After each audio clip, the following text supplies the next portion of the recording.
Hello बच्चों, मैंने आपको ऑफलाइन क्लास में बाल गोविंद भगत पाठ पढ़ाया था। आज मैं उसी पाठ का पुनर्अभ्यास करवा रही हूँ। मैंने 2 काव्यांश करवाए थे। आज मैं उसी पाठ का तीसरा काव्यांश आपको पहले उसका सारांश समझाऊंगी, फिर मैं आपको उसका तीसरा काव्यांश करने के लिए दूंगी। बाल गोविंद भगत लगभग 60 वर्ष के मझोले कद के गोरे चिट्टे व्यक्ति थे। उनके बाल पक चुके थे, अर्थात सफेद हो गए थे।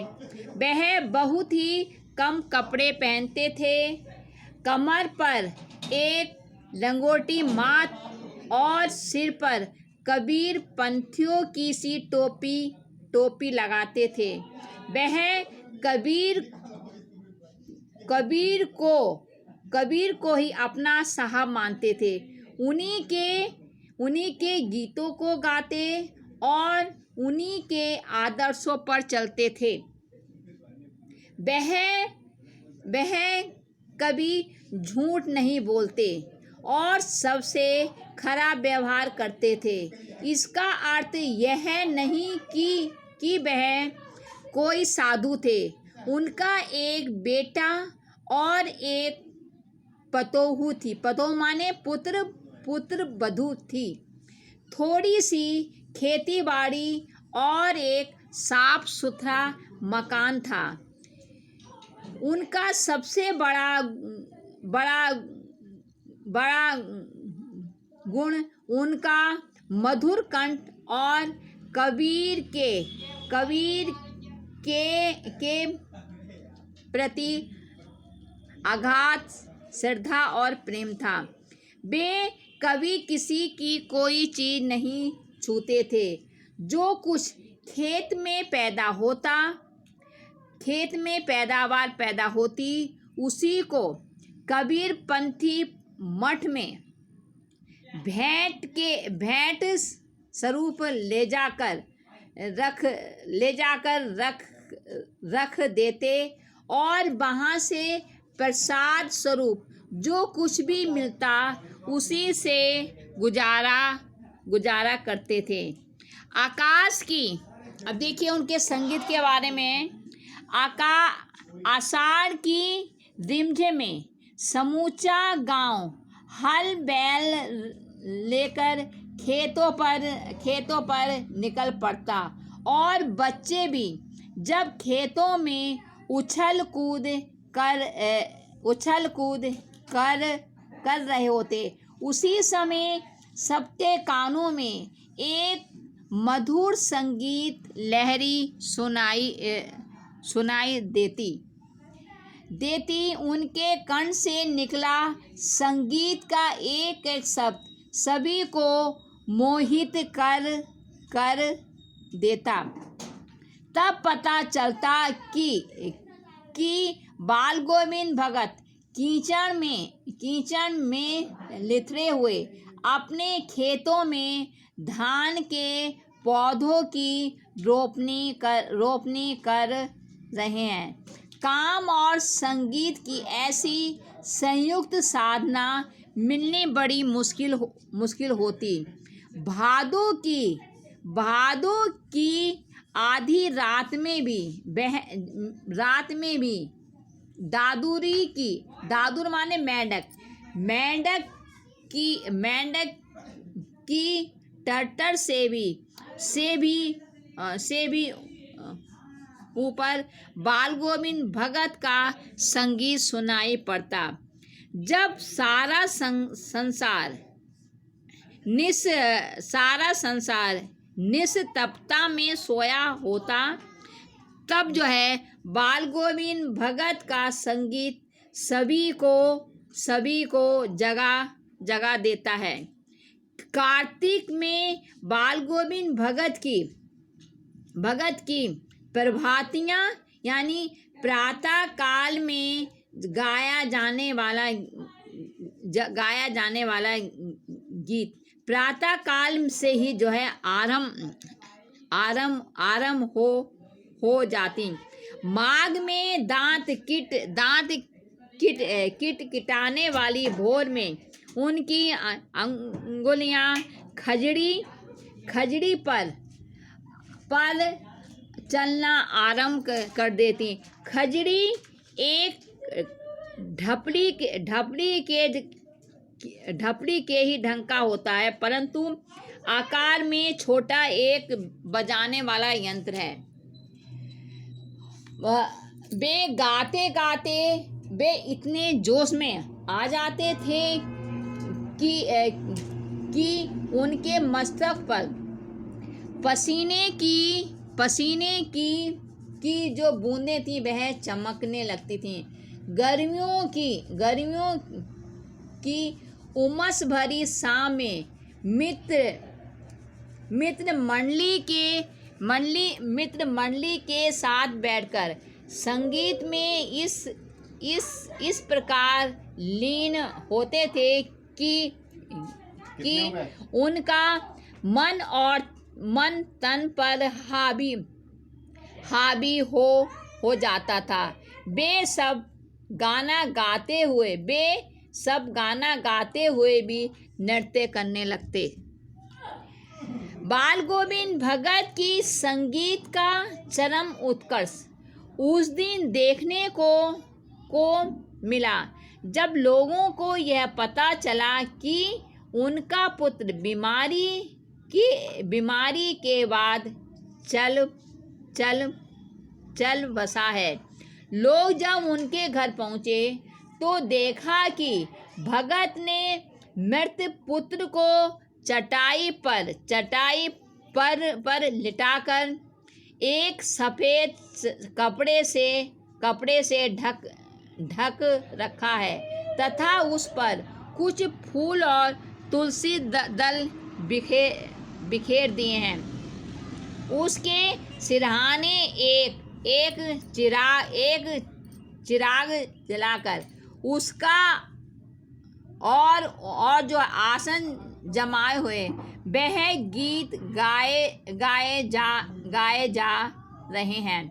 पतोहू को भी रोना भूलकर उत्सव मनाने को कहते हैं, क्योंकि आत्मा परमात्मा के पास चली गई है, जिसका शोक मनाना उनकी दृष्टि में बेकार है। बाल गोविंद भगत समाज सुधारक के रूप में। बाल गोविंद भगत कोई समाज सुधारक नहीं थे, किंतु अपने घर में उन्होंने समाज सुधारकों जैसा कार्य किया। अपनी पतोहू से अपने पुत्र की चिता को आग दिलवाई।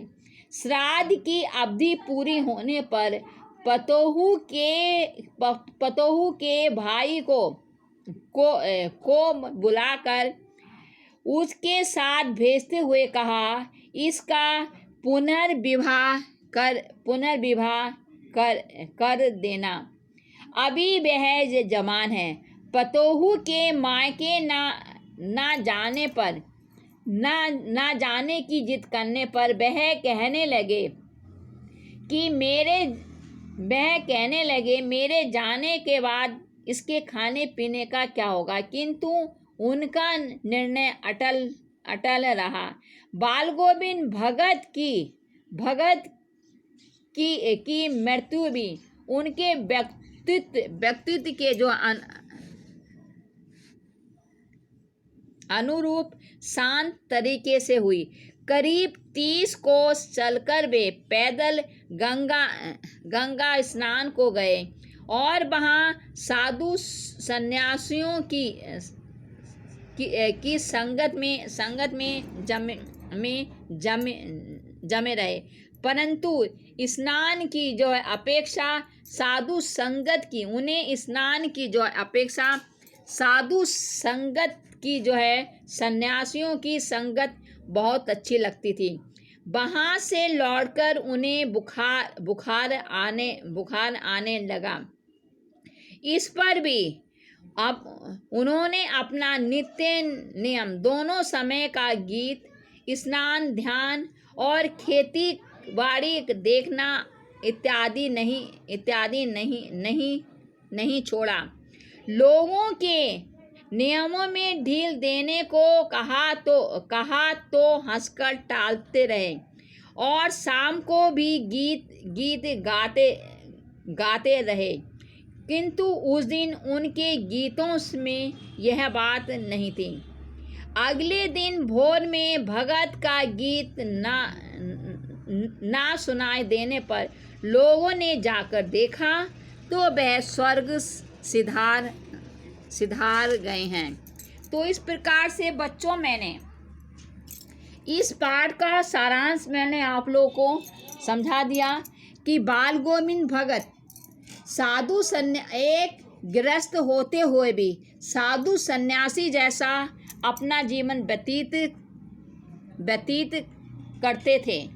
और इसके मैंने 2 काव्यांश आप लोगों को जो है कराए हैं। पहला मैंने पेज नंबर 70 पर किंतु खेती बाड़ी से लेकर गुजर चलाते। दूसरा मैंने काव्यांश मैंने आप लोगों को दिया है कि बाल गोविंद भगत की संगीत साधना से लेकर, अब मैं फिर से आपको ये जो काव्यांश जो मैंने आपको करवाए हैं पढ़ रही हूँ, उसके प्रश्नोत्तर आप लोगों को मैंने करा दिए हैं।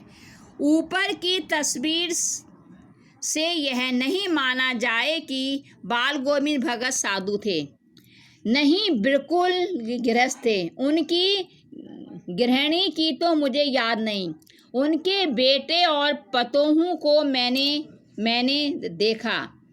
थोड़ी खेती बाड़ी भी थी, एक साफ सुथरा मकान भी था। किंतु खेती बाड़ी रखते हुए बाल गोविंद भगत साधु सन्यासी की जो है परिभाषाओं में खरे उतरने वाले, कबीर को साहब मानते थे। उन्हीं के गीतों को गाते, उन्हीं के आदर्शों पर चलते, कभी झूठ नहीं बोलते, खरा व्यवहार रखते, किसी से भी दो टूक बात करने में संकोच नहीं करते। वे ना किसी से खामखा झगड़ा मोल लेते, किसी की चीज नहीं छूते, ना बिना पूछे व्यवहार में लाते। इस नियम को कभी इतनी बारीक तक जो ले जाते कि लोगों को जो है कुतूहल होता। कभी वे दूसरे के खेत में शौच के लिए भी नहीं बैठते। वह गृहस्थ थे, लेकिन उनकी सब चीज़ साहब की थी। जो कुछ खेत में पैदा होता, सिर पर लाद कर पहले उसे दरबार साहब के दरबार में ले जाते और जो उनके घर से 4 कोस दूर पर था। एक कबीर पंथी मत से मतलब वह दरबार में भेंट रूप रख लिया जाकर प्रसाद रूप में जो भी उन्हें मिलता उसी से काम में लाते थे और उसी से गुजारा करते थे। तो बच्चों, यह काव्यांश मैंने, इस गद्यांश की मैंने आप लोगों को प्रश्नोत्तर जो है करवा दिए हैं। अब जो दूसरा गद्यांश मैंने आप लोगों को दिया था वह था बाल गोविंद भगत की संगीत साधना का चरम उत्कर्ष। उस दिन देखा गया जिस दिन उनका बेटा मरा, इकलौता बेटा था। वह कुछ सुस्त और बोदा सा था। और किंतु इसी कारण बाल गोविंद भगत उसे और भी मानते। उनकी समझ में ऐसे आदमियों पर ही ज़्यादा नज़र रखनी चाहिए या प्यार करना चाहिए, क्योंकि ये निगरानी और मोहब्बत के ज़्यादा हकदार हैं। बड़ी साध से उसकी शादी कराई। पतोहू बड़ी सुभग और सुशील मिली। घर की पूरी प्रबंधिका बनकर भगत को बहुत कुछ दुनियादारी से निवृत्त कर दिया। उनका बेटा बीमार है, इसकी खबर रखने को लोगों को कहाँ फुर्सत, किंतु मौत तो अपने और सबका ध्यान खींच कर ही रहती है। हमने सुना बाल गोविंद भगत का बेटा मर गया है। कुतूहल बस उनके घर गया। देखकर दंग रह गया। बेटे को आंगन में एक चटाई पर लिटाकर एक सफ़ेद कपड़े से ढाक रखा है। कुछ फूल और हमेशा ही रोपते रहते थे। उन फूलों से कुछ फूल तोड़कर उस पर बिखरा दिए हैं। फूल और तुलसी दल भी सिरहाने एक चिराग जला रखा है। उसके सामने जमीन पर आसन बिछाए जमाए गीत गाते जा रहे हैं। वही पुराना स्वर, वही पुरानी तल्लीनता। घर में पतोहू रो रही है, जिसे गांव की स्त्रियां चुप कराने की कोशिश कर रही हैं, किंतु बाल गोविंद भगत गाए जा रहे हैं। हाँ, गाते गाते कभी पतोहू के नज़दीक भी जाते और उससे रोने के बदले उत्सव मनाने को कहते। आत्मा परमात्मा के पास चली गई है।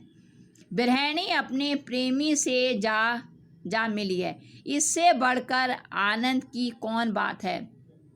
मैं कभी सोचता यह पागल तो नहीं हो गए, किंतु नहीं। वह जो कुछ भी कर रहे थे उनमें से उनका विश्वास बोल रहा था। वह चरम विश्वास जो हमेशा ही मृत्यु पर विजयी होता आया है। तो बच्चों, इस गद्यांश के मैंने प्रश्नोत्तर आप लोग को करा दिए हैं। अब जो आज मैंने गद्यांश आप लोग को मैं समझा रही हूँ, देखिए, बेटे के क्रियाकर्म में तूल नहीं किया, पतोहू से ही आग दिलाई, किंतु जो ही श्राद्ध की अवधि पूरी हो गई, पतोहू के भाई को बुलाकर उसके साथ कर दिया, यह आदेश देते हुए कि इसकी दूसरी शादी कर देना। इधर पतोहू रो कर कहती, मैं चली जाऊंगी तो बुढ़ापे में कौन आपके लिए भोजन बनाएगा, बीमार पड़े तो कौन एक चुल्लू पानी भी देगा। मैं पैर पड़ती हूँ, मुझे अपने चरणों से अलग नहीं कीजिए। लेकिन भगत का निर्णय अलग था। तू जा, नहीं तो मैं ही इस घर को छोड़कर चल दूंगा। यह थी उनकी आखिरी दलील, और इस दलील के आगे बिचारी की क्या चलती। तो इस प्रकार से ये जो गद्यांश है, इसके मैंने आपको बताया है कि किस प्रकार से बाल गोविंद भगत दूसरे विवाह के लिए उनकी पुत्र अपनी पतोहू को उसके भाइयों के साथ भेजते हैं। इसका मैंने पहला प्रश्न आप लोगों को दिया है कि श्राद्ध की अवधि पूरी होने पर बाल गोविंद भगत ने पतोहू के साथ कैसा व्यवहार किया, आप इसे कहाँ तक उचित मानते हैं। इसमें आपको 2 प्रश्नों के उत्तर देने हैं कि श्राद्ध की अवधि पूरी होने पर बाल गोविंद भगत ने पतोहू के साथ कैसा व्यवहार किया, आप इसे कहाँ तक उचित मानते हैं। श्राद्ध की अवधि पूरी होने पर बाल गोविंद भगत ने अपनी पतोहू का दूसरा विवाह कराने का आदेश दिया। यह उचित है क्योंकि उसकी आयु अभी अधिक नहीं थी। दूसरे विवाह के द्वारा वह अपने आगे के जीवन को सुखी व्यतीत कर सकती है।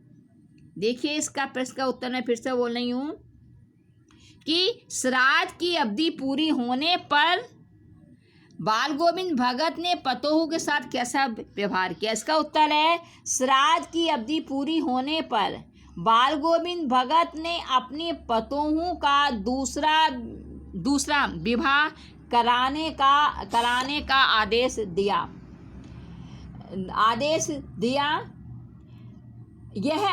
यह उचित है क्योंकि उसकी आयु अभी अधिक नहीं थी। दूसरे विवाह के द्वारा उसके अपना आगे का जीवन सुखी व्यतीत कर सकती है। दूसरा प्रश्न है, बाल गोविंद भगत की पतोहू ने भाई के साथ उनके घर से न जाने के लिए क्या प्रार्थना की। इस प्रसंग में बहू के व्यवहार को आप कैसा मानते हैं। बाल गोविंद भगत की पतोहू प्रार्थना करती है कि वह यहीं रहकर उनकी सेवा करना चाहती है। इस प्रसंग से उनकी बहू का आदर्शवादी रूप दिखाई देता है, जो उचित है क्योंकि वह स्वार्थी ना होकर बाल गोविंद भगत की सेवा करना चाहती थी। फिर से बोल रही हूँ उसका उत्तर।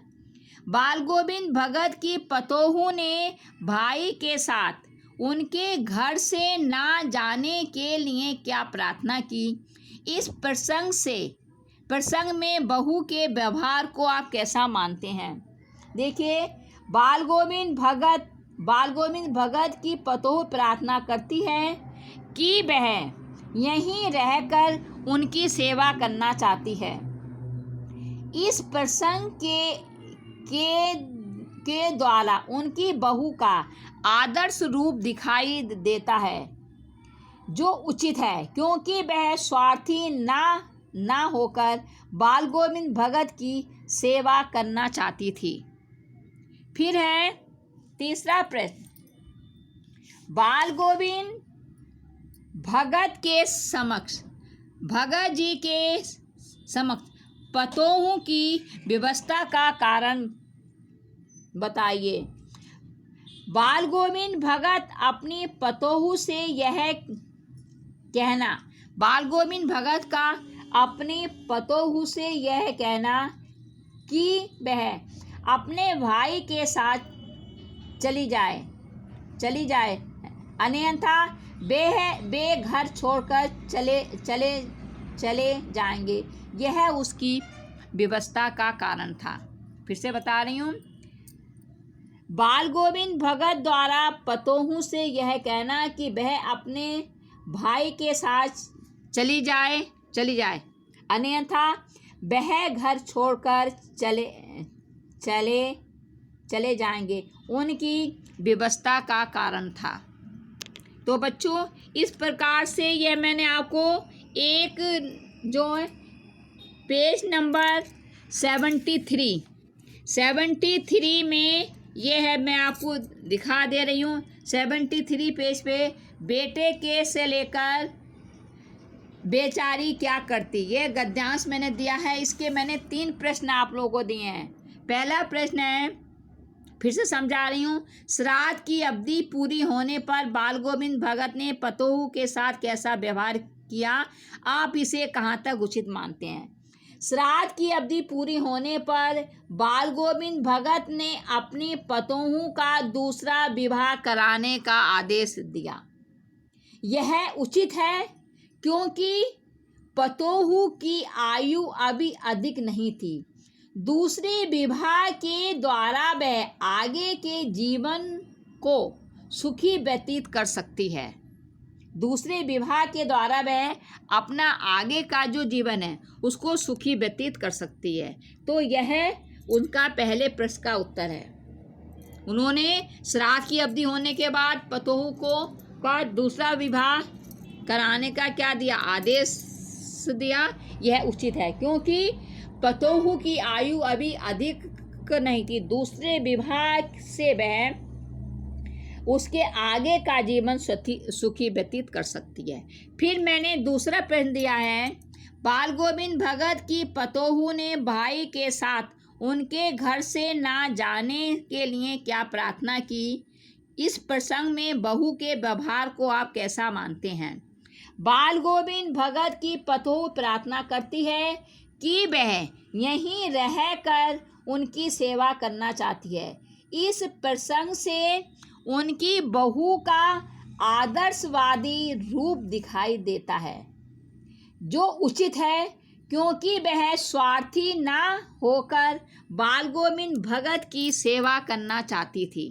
इससे पतोहू का क्या होता है, आदर्शवादी चरित्र सामने आता है कि वह जो है स्वार्थी ना होकर बाल गोविंद भगत की सेवा करना चाहती है। अब तीसरा प्रश्न है, भगत जी के समक्ष पतोहू की व्यवस्था का कारण बताइए। इसका उत्तर है, बाल गोविंद भगत द्वारा पतोहू से यह कहना कि वह अपने भाई के साथ चली जाए, अन्यथा वह घर छोड़कर चले जाएंगे। यह उनकी व्यवस्था का कारण था। यानी कि बहू की व्यवस्था क्या थी, जब बाल गोविंद भगत यह कहते हैं कि वह अपनी बहू के साथ वह अपने भाई के साथ चली जाए, अन्यथा वह घर छोड़कर चले जाएंगे। तो यह उसकी बहू की जो है व्यवस्था होती है। उसे जो है जिससे कि बाल गोविंद भगत बुढ़ापे में घर छोड़कर ना जाएं, इस कारण से उसे अपने भाइयों के साथ जाना पड़ता है। तो भगत जी के समक्ष पतोहू की व्यवस्था का कारण यही था कि वह इसी के कारण वह जो है छोड़कर जाती है। तो इस प्रकार से बच्चों मैंने आपको जो है बाल गोविंद भगत पाठ का पुनर्अभ्यास करा दिया है। इसके मैंने फिर से आपको सारांश समझा दिया है। एक नया 2 गद्यांश मैंने आप लोगों को पहले करा दिए और तीसरा गद्यांश मैंने आप लोग को आज फिर से समझा दिया है, जिसके मैंने 3 प्रश्न आप लोगों को करने के लिए दिए हैं। पहला है, श्राद्ध की अवधि पूरी होने पर बाल गोविंद भगत ने पतोहू के साथ कैसा व्यवहार किया, आप इसे कहाँ तक उचित मानते हैं। दूसरा प्रश्न है, बाल गोविंद भगत की पतोहू ने भाई के साथ उनके घर से ना जाने के लिए क्या प्रार्थना की थी। इस प्रसंग में बहू के व्यवहार को आप कैसा मानते हैं। तीसरा प्रश्न है कि भगत जी के समक्ष पतोहू की व्यवस्था का क्या कारण था, बताइए। तो भगत जी के समक्ष बहू की व्यवस्था का कारण यही था। जब भगत जी ने कहा कि वह अपने भाइयों के साथ चली जाए, वरना वह घर छोड़कर चले जाएंगे, तो इसी व्यवस्था के कारण यही बहू की जो है व्यवस्था थी। इस प्रकार से बच्चों मैंने आपका बाल गोविंद भगत पाठ का पुनर्अभ्यास करा दिया है। धन्यवाद।